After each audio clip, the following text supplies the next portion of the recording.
The following video was sponsored by the Greek American Heritage Society of Philadelphia, preserving and promoting our community's history.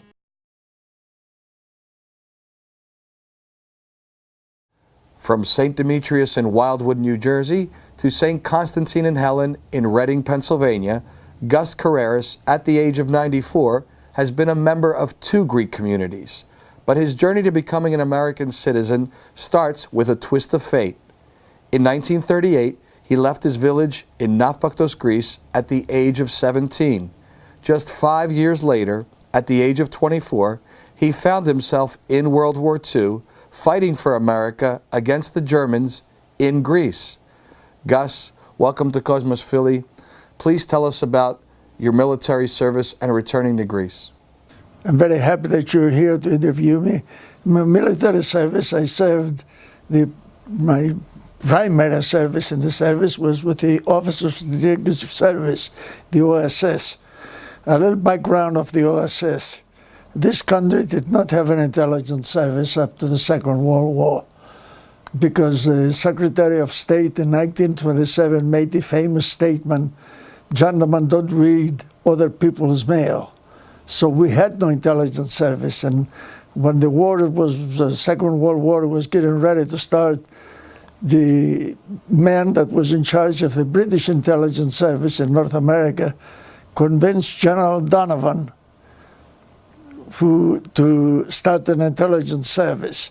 General Donovan was the commanding officer of the famous 69th Regiment of New York during the First World War. After that, he became a famous and a very wealthy Wall Street lawyer, but he was in contact with Franklin Roosevelt and a lot of the other people in the government.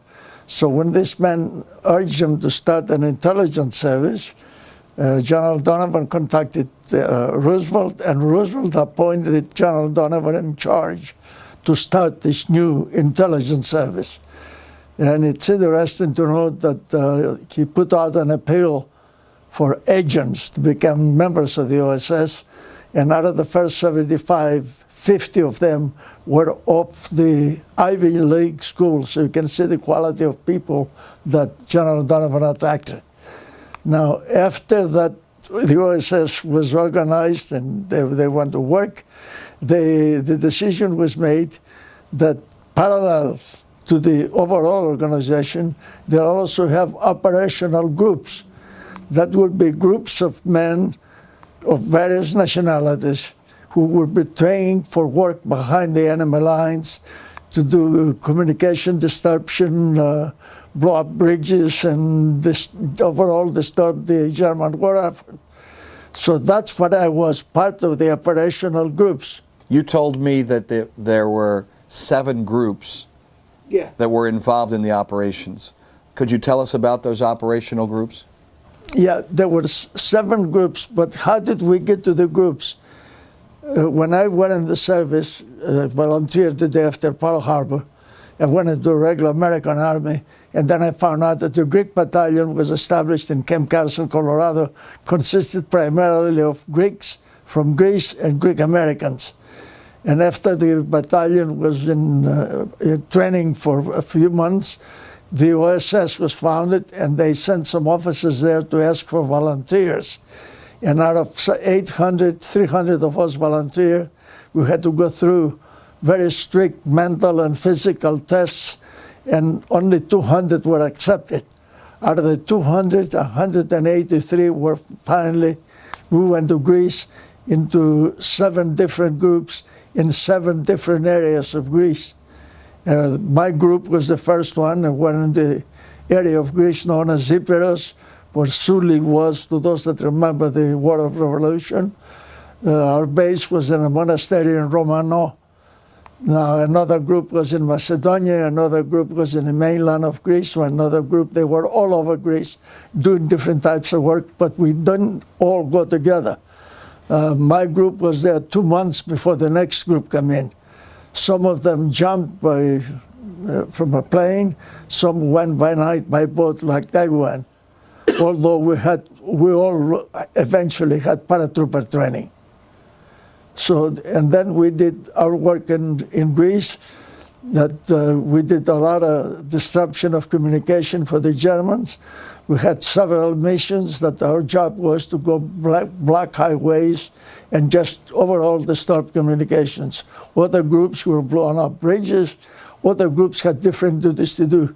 But we did our duty, and we were there. My group was there 6 months, the longest one. The others were in 4 months and 3 months and whatever. And that was our military life in Greece. After that, while I was in Greece, my mother still lived in the village where I came from. She found out through the guerrillas that I was in Greece. And I asked my commanding officer permission to give me a week off so I can go see my mother. We had plenty of time in between missions that we weren't doing anything. So it wouldn't have been, I would have left my duty go. But the situation was a little dangerous because Hitler had found out that my group was in Greece, who was the first group, and the command went out by Hitler himself that any of us were captured would have been an immediate execution. So my commanding officer thought, the minute you leave, I gotta declare you a deserter, because if you're captured, first you're gonna be executed and I'm gonna lose my rank. So he wouldn't let me go. So I did not go. I figured sooner or later I'll be able, when Greece is liberated, to go see my mother. It turned out that it became an impossible situation because right after we left Greece, the Greek Civil War started and never made it. Can you talk about some of the other soldiers that were involved with you, how you all felt as Greeks returning to your country? What was going through your heads emotionally? Well, when we were in the Greek battalion, the Greek battalion was formed in Camp Carson, Colorado, and the topography of Camp Carson was the same as the topography of Greece, mountains. In fact, our training was in the Cheyenne Mountains, which was 30 miles up and 30 miles down. And we used to hike all the time because we thought that we'd been trained to go to Greece. Eventually, the invasion would go through Greece. Little did we know that there was no such a strategy, because eventually we went to Europe through Italy and then through France. Well, anyhow, and all of us, we thought that we're serving our country, that we were now the United States, and by the same token, we served our motherland, Greece. And the feeling was great. I remember when we were going overseas, and when we entered the Suez Canal, the battleship Ahepa was docked in there, and most of these people that were familiar with it, with the Greek battleship, they went wild because they were so happy to see the Ahepa there, and they started applauding and doing all kind of things. We passed it a few miles away. So the feeling was very high that we were accomplishing something more than the regular army. By the way, once we got to OSS, we're out of the army. We're at what they used to refer to as detached duty. So we're not part of the U.S. Army for a while. The temptation, while you were in Epirus, knowing that your mother was in the country, I'm assuming there were other stories that were similar to yours with some of the other soldiers. How great a temptation was that for you to leave and go? The temptation was very great, but by the same token, we knew that we were sent there on a mission in Greece. We could not jeopardize the mission. I mean, we couldn't very well, if one of us were captured, it would have jeopardized the mission of all 7 groups that were over Greece. So that's something we had to be very careful. So as much as me personally, and I'm sure the others, wanted to visit their mother, wanted to do all that, we knew that our first duty was to complete our mission. We were sent there for a job, and we had to do that. And besides that, we were hoping once the war is over in Europe, we should be able to go back and visit our mothers, all of us. You see what I mean? And it turned out that none of them made them. Those 6 months that you spent in Greece in intelligence, did you blend in with the public sector? What was life like from a day-to-day basis for you? We were in one of the poorest sections of Greece. I mean, The only food that we had with us when we got there was dehydrated mutton. And that stank to high heaven. I mean, we only ate it once a while when we were really hungry, and even then you couldn't eat it. That's how bad it was. But we got it from the British, that's what it was. And then they give each one of us 3 gold pieces. And we used the gold pieces to buy stuff. But the villagers had nothing except some eggs here and there. There was nothing to sell us. In fact, for a while, because our supplies ran out, we even dealt with some black marketeers. We used to go down in the city and try to swipe to bring some food up there. The food became very scarce. We had no medicine. That's why we suffered those 6 months that we were up there. But as we said, our primary duty was to do our duty. We were sent there on a mission. So all that was secondary. And we were young, nothing mattered to us. I mean, it's interesting when I mention it to them that we only had 2 uniforms with us because we went with a small pack. And the pants that wearing out on the back, so we used to cut the pants on the knee to use them to patch the back, so our behinds would be covered. So, but we managed to survive. Tell me about 6 months later, you departed back for the U.S. How had the war changed you? And talk to us about the departure or return to the States. Well, after 6 months in Greece, we went back to Italy, to our headquarters in Italy. And there was a problem there because they didn't know what to do with us anymore. Because, as I mentioned, we went to a British military school, so they did not recognize us as American paratroopers. We were not getting our $50 a month that the American paratroopers were entitled to. Why was that? Because we were not trained as American paratroopers. We were paratroopers, but not trained by American paratroopers. After we were in Italy for a couple of months, and our spirits were very low because we were all combat veterans, and they didn't know what to do with us. One of our non-commissioned officers managed to go to the headquarters in Cairo and managed to recognize us as paratroopers and to give us our pay, which pay didn't amount that much to us, but it was at least the fact that they recognized our paratroopers, they recognized that we were combat veterans, and that's when they transferred us to the airborne divisions, regular airborne divisions.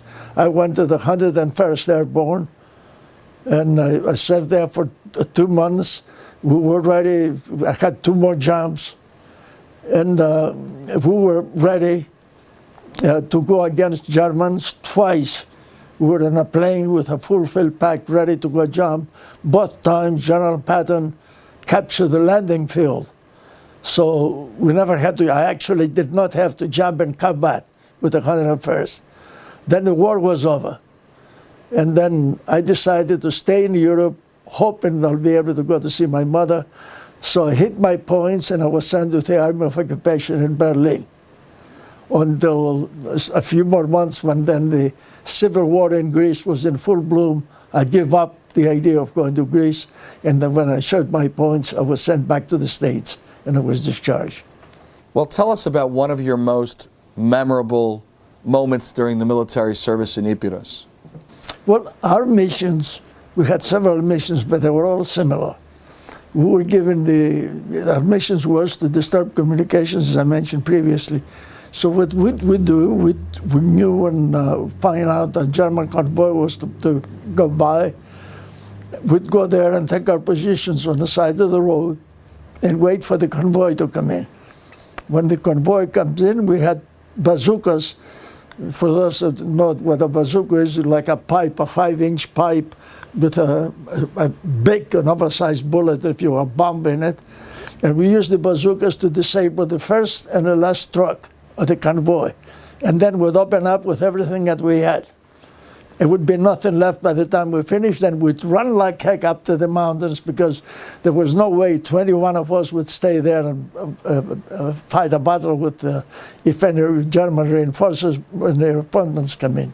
So by the time the Germans would recoup themselves or they found out what was happening, they'd get after us. We're up on the mountains. They never found us. One time they started firing mortars to us.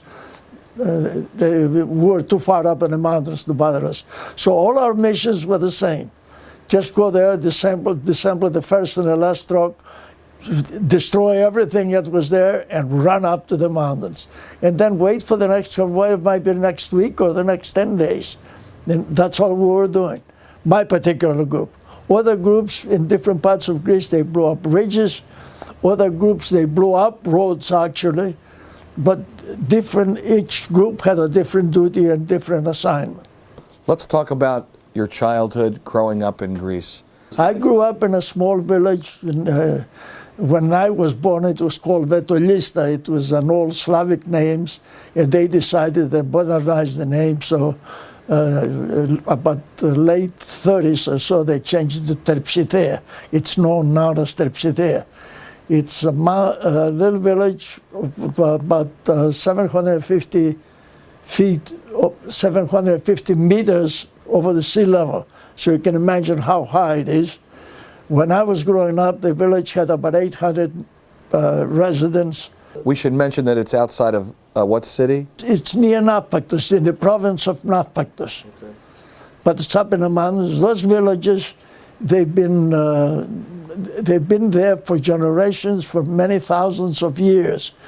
Because they'd go in those villages that were all over the place, a half hour apart, an hour apart. And they were more or less self-subsistent because they would grow everything they needed. The only thing we didn't have in our particular instance, things like sugar and rice. That we had to go out and buy. So that's what our supplies consisted. Other than that, we'd grow our own corn. Wheat was rare, but it didn't matter. We were used to eating cornbread, bobota. You said that you took lots of walks to get some of the supplies. But in order to get our supplies, that would happen several times a year. An entire convoy, call it a convoy of mules, because everybody had a mule. Couldn't have horses up in the mountains, horses couldn't go. And of course there were no roads other than mule roads. So we'd take a mule, ride it down to Nafpaktos or another little town called Monastiraki. It was a little closer than Nafpaktos. You'd ride the mule down, either sometimes ride, sometimes walk. We'd take anywhere from 8 to 12 hours, buy our supplies, put them on a mule, and walk back up the mountains. That used to take a minimum of a day and a half, sometimes 2 days. And that's how we'd get our supplies. In fact, I should mention one incident. My oldest brother was in this country before I was born. My father was here. I had a second brother who had a job up in Macedonia. So we ended up I was the man in the house at 13. So when the family needed supplies, I had to join the mule train, so to speak, to go and pick up supplies at 13. But the important thing I was going to mention that I was 13 or 14 years old. And although I did have at least one pair of shoes, maybe two, but we used to make shoes for the kids, especially we liked them, used to make it out of pigskin, wurnotsarcha. So for the kids loved them because they were light.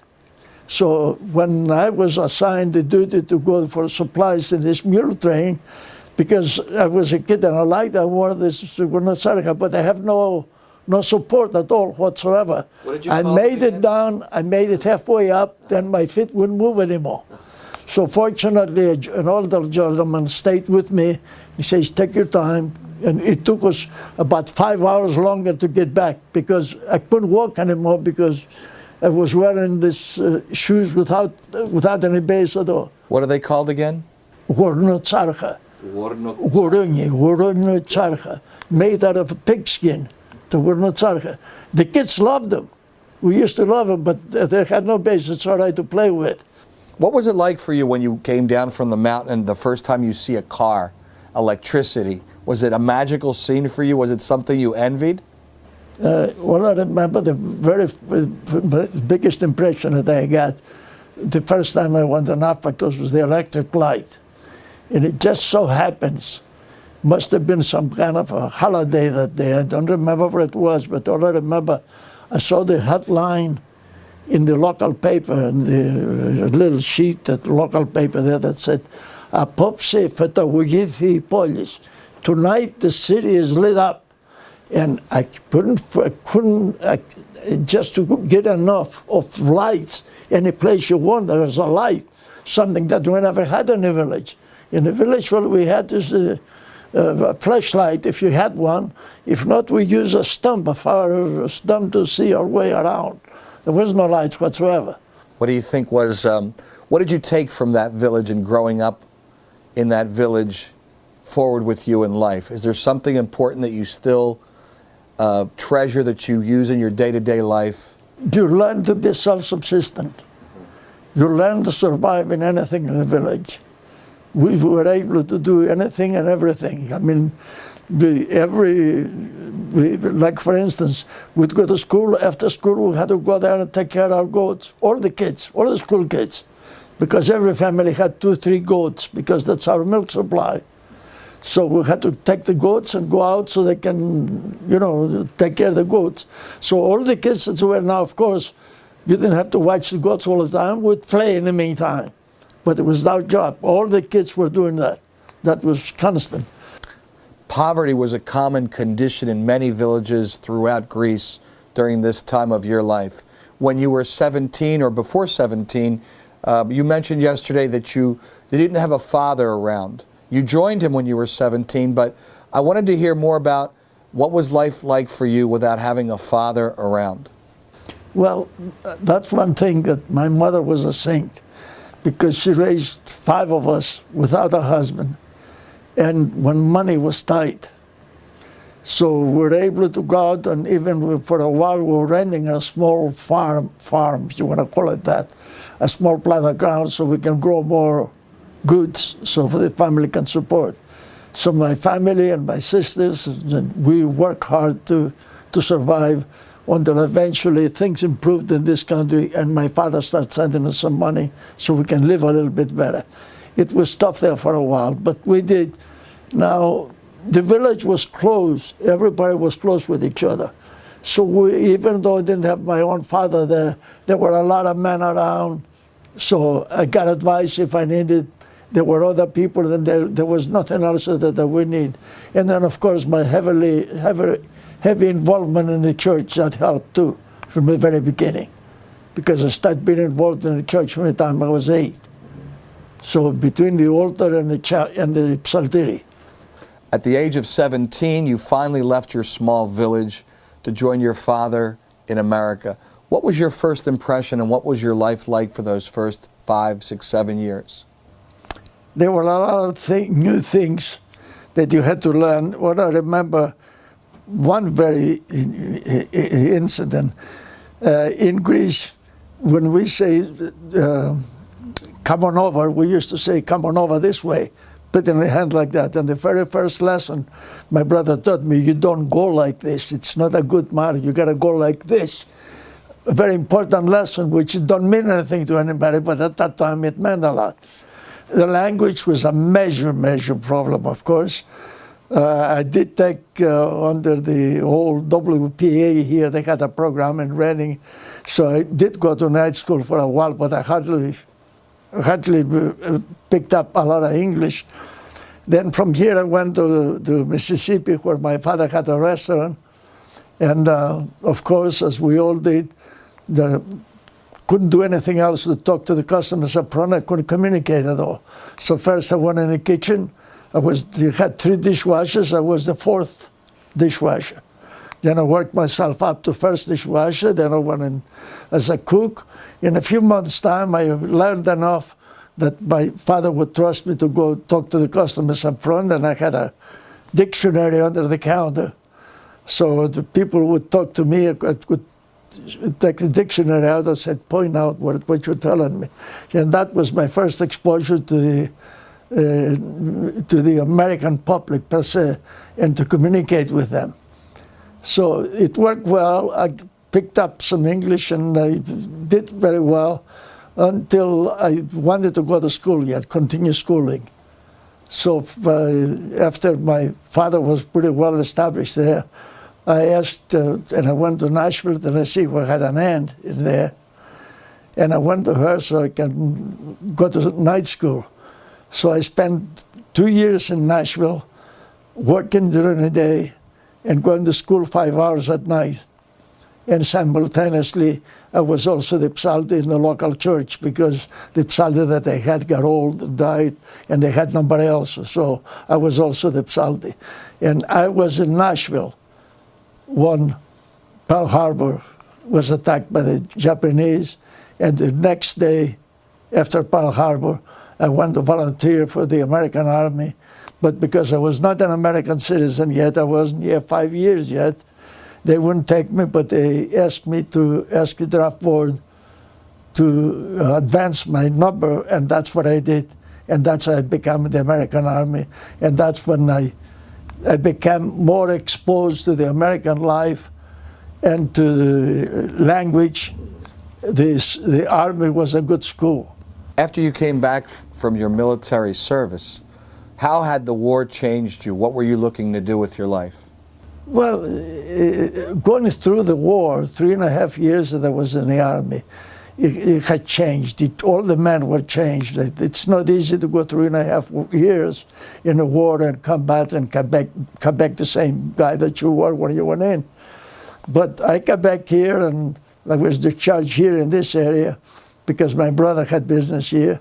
I come in here and try to get myself adjusted back to the civilian life and pick up my life. And my father moved up here from Mississippi too.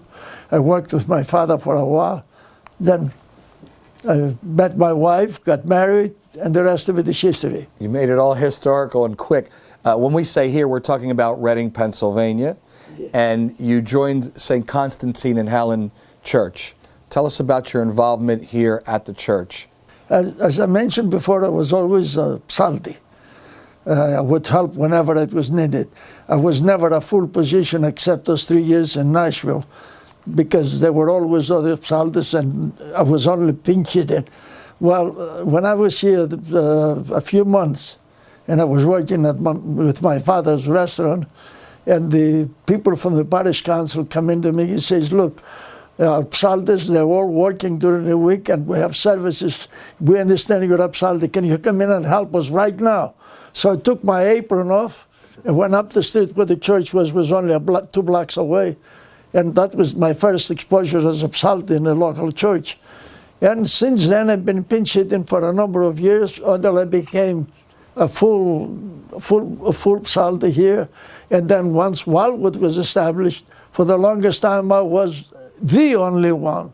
Well, let's talk about all that. At what point, what year was it that you got the word that Wildwood, New Jersey was an up-and-coming area for you to invest or open a business in? How did you get involved with the Wildwood community? As I mentioned before, I was discharged in the Reading area. For a while, I had a business with my brother. Then I had my own business, and I was doing fairly well until something happens and I lost the lease.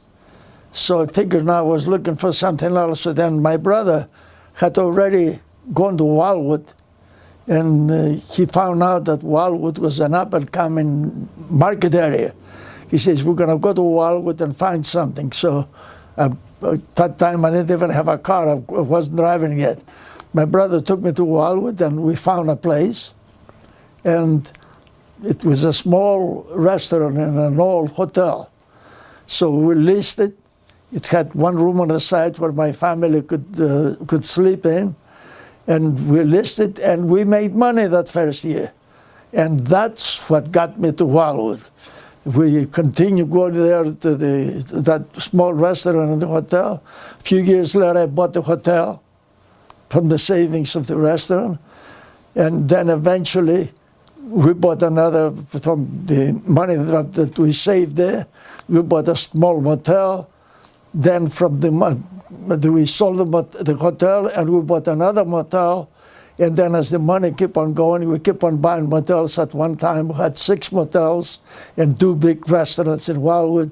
And I ran them all myself, although the family was there helping, and the family were working. Yeah. All my kids My son started Your working. family very close to you while you were working there.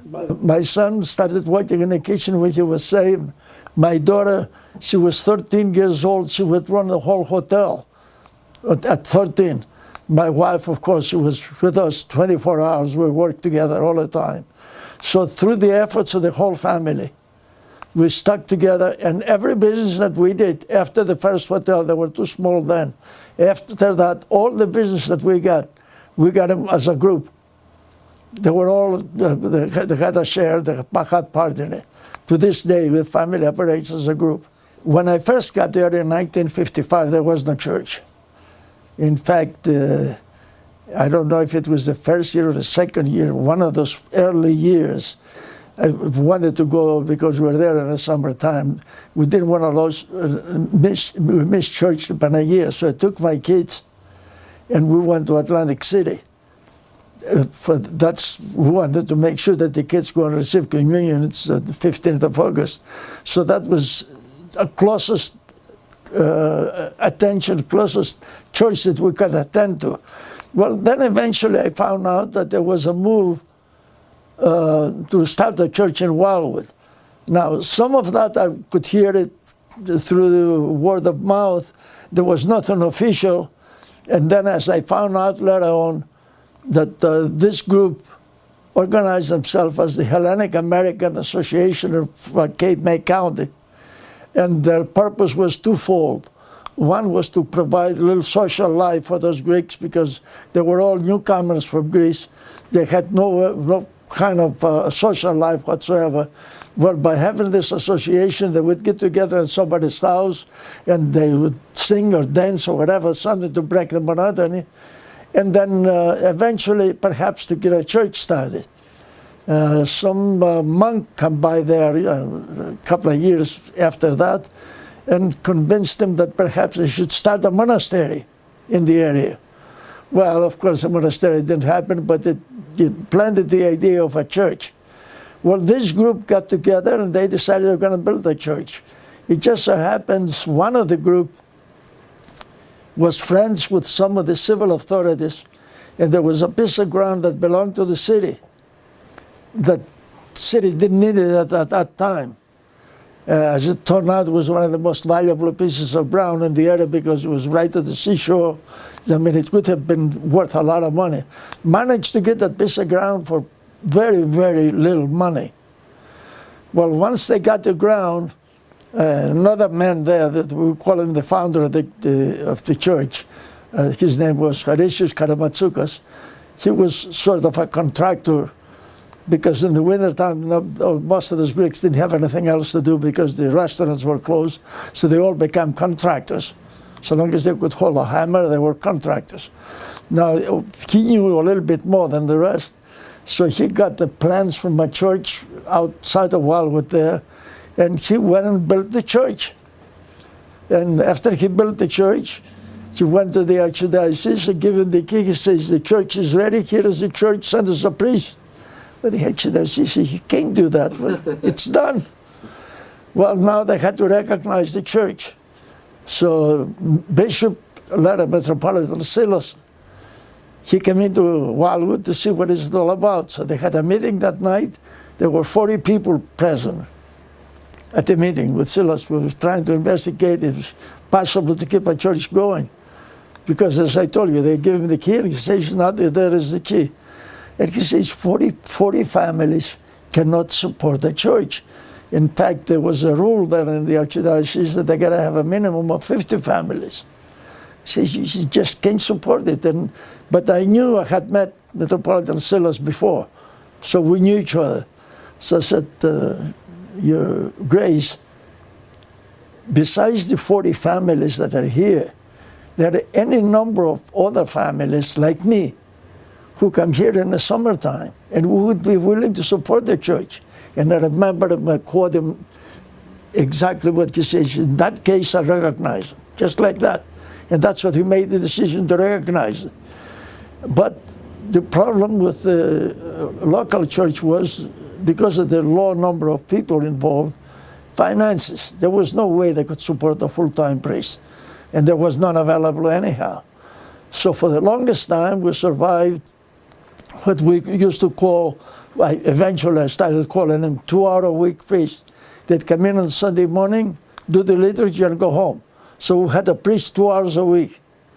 And this went on for a while until Archimandriti was available. Good man.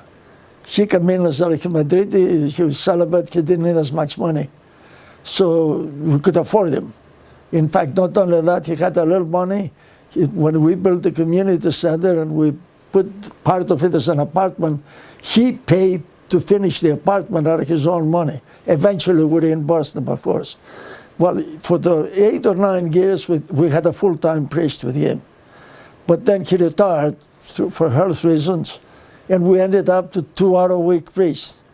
Until we found out that Father Steve Lakos was available, and we had a meeting with him. We had heard of him, but we had not met him. So we had a meeting, and seems like he was interested for a weekend priest. And I said, Father, instead of 1 day a week, can you come in 2 days a week? We'll pay you for 2 days a week. He accepted, and the rest is history. So instead of 2 hours a week, we ended up 2 days a week. But with Father Steve being such a terrific individual, it's not 2 days a week because he's on a telephone constantly with everybody. He's a prolific letter writer, so he works 24/7 for the church, even though he's supposed to work 2 days a week. You're well known for your hospitality and the Ahepa weekends that were hosted in the Wildwood area for 30 years, and they're tied together to the Church of St. Demetrios. Can you briefly talk to us about that? In 1972, 3 of us that were members of Ahepa in different areas, like I was a member from Reading, there was another man that was a member from Trenton, and another from Washington. So one night, over a cup of coffee, we decided, don't you think we should start an Ahepa chapter? And we agreed, and we went around, and we got 15 people interested without any problems. We started the Ahepa chapter. We called the past Supreme President, St. Makritsikos, and he came in and got the chapter going, and he's the one that told us, look, you've got a seasonal business here. When the season is over at the end of the summer, why don't you do something for Ahepa to gather, bring people here and get the chapters with a little purpose, more or less. And we did that, and we call it the seminar, the first one. We publicized it all over the district, and we got the first year, we got 70 people that came in for the first one. And then we started improving it, making it more elaborate, giving them a better meal, give more entertainment. And it ended up that for many years, we used to get anywhere from 600 to 900 people for a weekend. They'll come in, they'll have a big dinner on Friday night and a dance. And then Saturday we'd have activities for them. A Saturday noon we'd go and have, besides lunch, we'd have choir practice, because out of all those people, anybody that was any kind of choir in their own parishes, they joined with form a choir to sing the next day. And then Saturday night we'd have a big dinner dance again, surf and turf, and a big elaborate meal, and then a big dance with 2 bands usually. And then Sunday, Silas would always come in and preside over the service of the church. God rest his soul, he's been a terrific supporter with us. And I did that for a total of about 35 years. Through that, the reason was social first. It was to get some money for the chapter, get some money for the church, and just create a nice, wholesome environment. I estimated that out of all that, the 35 weekends, over 300,000 were given to St. Demetrios at different times. We paid the mortgage 3 different times. Over about 50,000 were given to St. Constantine and Helen, and about 50-some thousand were given to scholarships. So all that money from the Wildwood weekend. And it worked well, and the people were always happy. The only thing I was not able to do is create a succession, have somebody take it over as I was getting up in years. And it tended to a point where it was getting too much because I was doing all the physical, and besides the mental work, all the physical work myself. So in 2001, we decided that was enough, and we stopped it. Then we tried to revive it on a smaller scale for a while. It just didn't work. But it was a highly successful 35 years. It became a social success. It became a financial success. And it was something that we're proud of. When we spoke yesterday, you mentioned the number 26 to me, and it has special significance for you. Tell me why.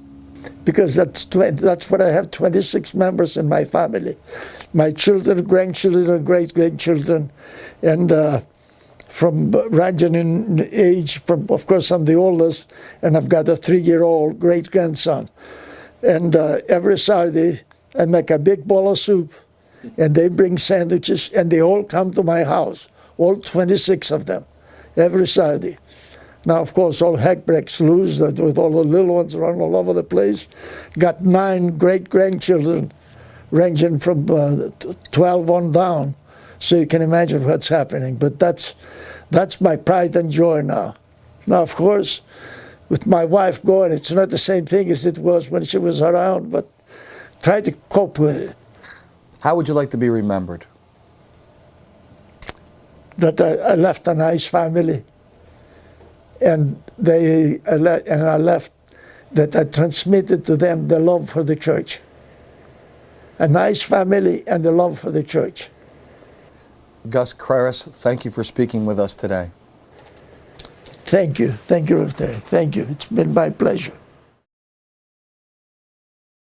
For more information about sponsoring or viewing the interview series, visit the Greek American Heritage Society of Philadelphia online at gahsp.org.